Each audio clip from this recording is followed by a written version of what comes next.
We all have a lot of dreams in life. Some of you probably have dreamt of being in this business, being in the music business, not necessarily as a reviewer, but perhaps you've dreamt of being a band that is reviewed on the Cover Killer Nation channel. Perhaps you want to be an executive that runs your own record label, or perhaps maybe you've gone into record stores, whether they are independent or not, and you've decided that that's what you want to do with your life. You want to actually run a store like this. You may not necessarily want to, be the manager of your local chain store, but instead you want to have one of your own. You want to perhaps go things independently your own way. Perhaps you have a great idea or something that will set you unique. It's kind of my dream.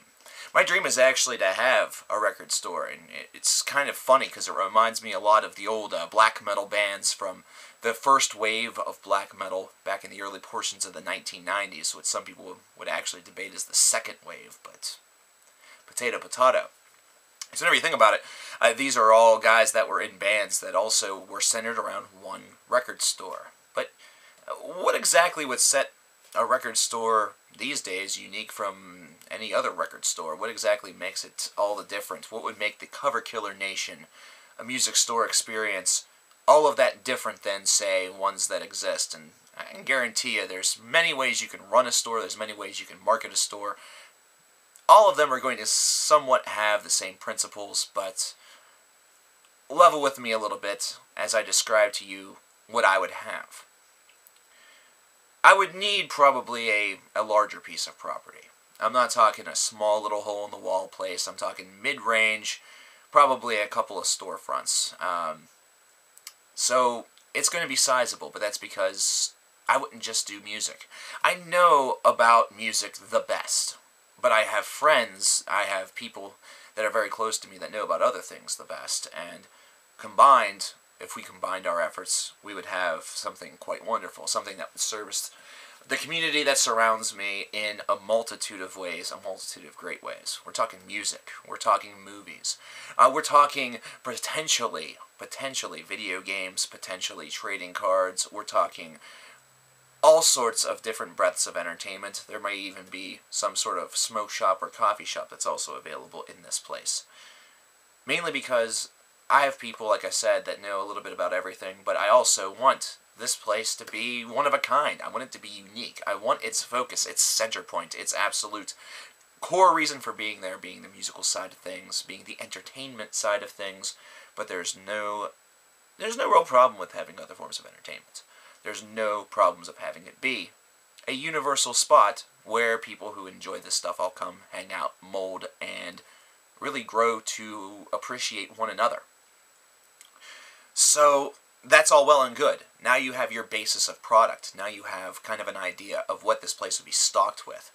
Now, I'm sure a lot of you are thinking, based around this channel, that I would mainly carry heavy metal music, I would mainly carry independent music, I would mainly carry things that I know a great deal about, and unfortunately for you, you would be very wrong. I would certainly carry a lot more than what you probably see in a lot of other local stores, or what you see in the store that's right around your area. I would certainly lean toward getting some of the heavy metal stuff that people desire and people want that never seems to show up in my store. I would certainly work tirelessly with my customer base in order to ensure that the things that they want either appeared in the shop or was very, very easy to obtain. That way they could go the local route, support a local business, and also still get the things that they want without having to incur too much in the way of disappointment. I would do the same thing with movies and everything else that I really had the potential or the ability to get.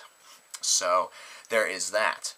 How would you go about acquiring this? I mean, you have to set up supply channels, you have to set up partnerships with different labels, different places, different distributors that actually can get you what you need. If there's not an American distribution for something, then it's going to be a little bit more difficult to really achieve, and you're going to have to go about some different ways, some creative ways of getting them, and the internet is actually a pretty smooth source of how to do that. I understand that anybody can go on the internet and easily acquire these things. However, it's also possible that if you run a business that you could go through some of these channels in order to get a little bit of a business discount, especially if you order in a little bit of bulk. And that's one of the main reasons why some larger stores are actually able to slash their prices to the point in which they do, because they do order these things in bulk and get some of the benefits of having a corporate or a business account with some of these sites. I'm thinking that you could do that on a small scale basis, perhaps not get as deep of a discount. However, if you are able to establish a good record, it's something that may happen in the future. Now, what about profitability? How are you going to profit off of some of this stuff? Because whenever you think about it, new music, new entertainment, anything that's new, your profit margins are exceptionally small to begin with. We're talking microscopic.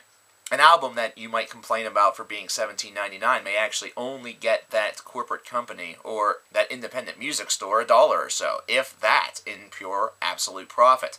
How in the world can you not only stock a store filled with great entertainment, with great music, great movies, great everything, and still expect to survive? Well, there's a couple of different ways that you achieve this, and there's a couple of different ways it would happen in my store.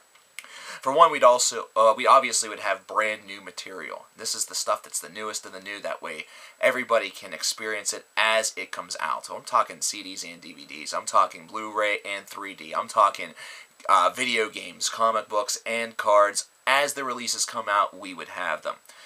Secondly, we would also take used product. However, we would handle used product just a little bit differently than some of the other stores that perhaps do this happen to do it.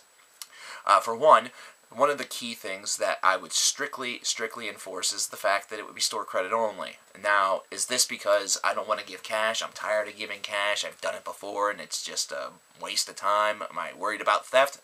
No, actually, not really. That's not my concern. My concern is keeping the money within the store. My concern is actually kind of opening up a channel, a two-way relationship between seller and buyer, me and the person who brings the stuff in, where they get rid of some of their older stuff, but they're doing so because there are other things that they want. These are the old things that they don't listen to, that they don't watch, they don't use anymore, and they're using this in order to get a new, fresh idea, or perhaps there's somebody they want to get something for. It's something that keeps the business within the business, for one, and also aids the business whenever you take that used product that's been sold and you place it on your sales floor. So it's a two-way street that actually both mutually benefits both the seller and the buyer. Now, this is something that a lot of people, especially in my area, would not be very happy with, because they're hoping to sell their most precious belongings to get diapers, to buy drugs, to just be a general asshole. Well, there's no room for that, unfortunately. That's not the way I would want to do things at all. So there you go. Another way in which you take care of this is you have to examine your profit margins. You have to set up really confident sales, and you have to be willing to take some smaller margins as opposed to getting greedy. I think one of the main reasons why a lot of stores can sometimes struggle to sell the product, especially product that they happen to take that, not too many people have a high demand for, is the fact that they're asking way too much for it. I think if you buy something for $1 and you sell it for $3.99, profit margin of $2.99 sure as hell ain't bad. In fact, for some things, you'll be lucky if you even sell it at that price. But you have to be willing to, take some losses every so often. But you can't make a business based around losses.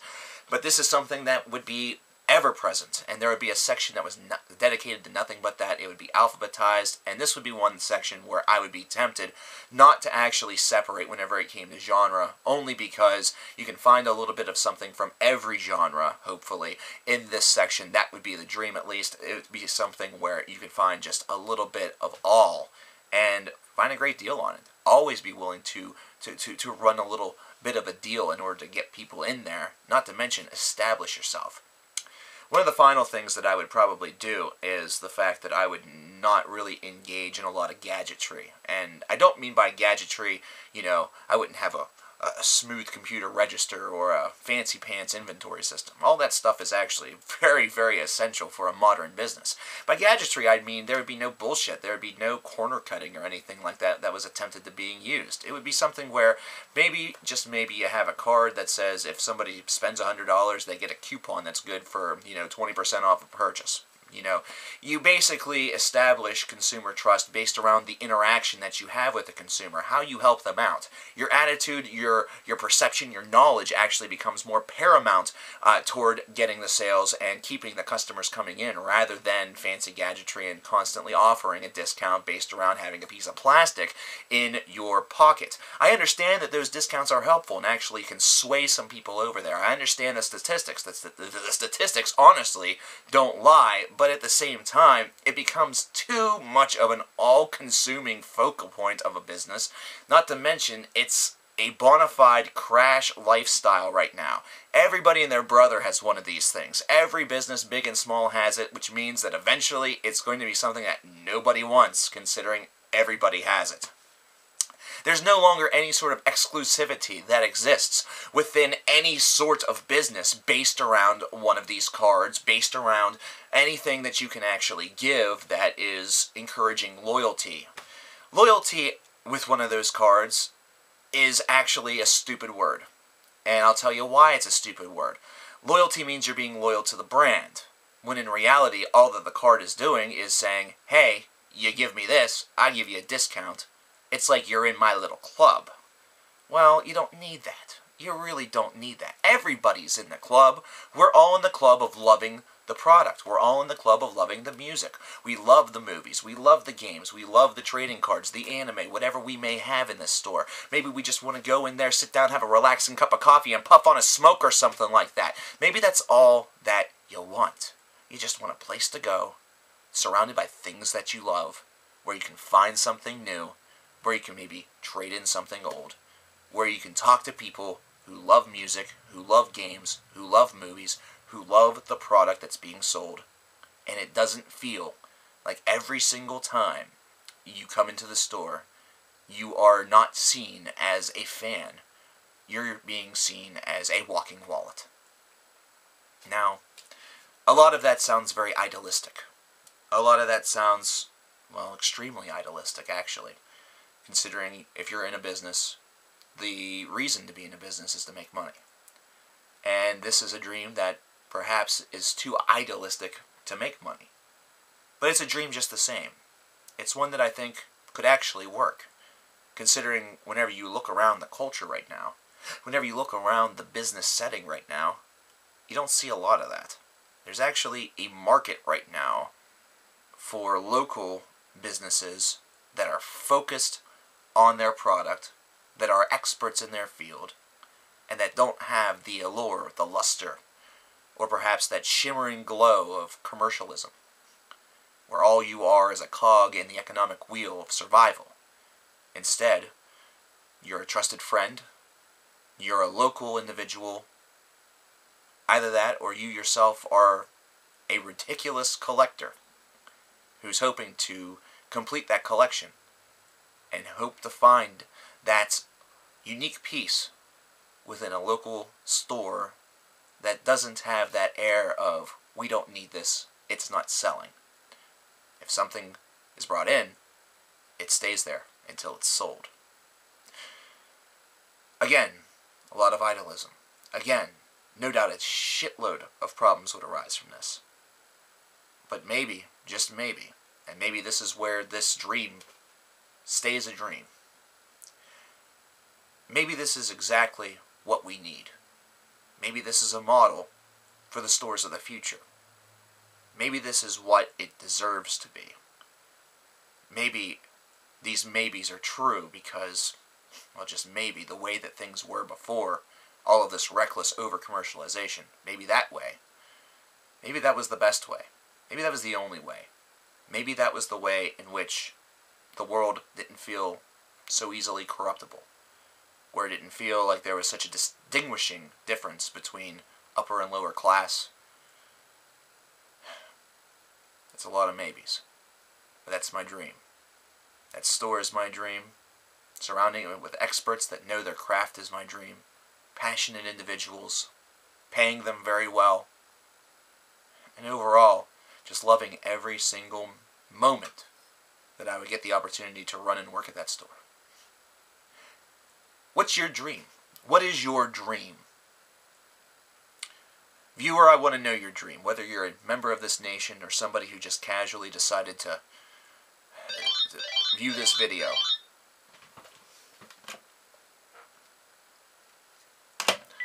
I thought that was opportunity calling.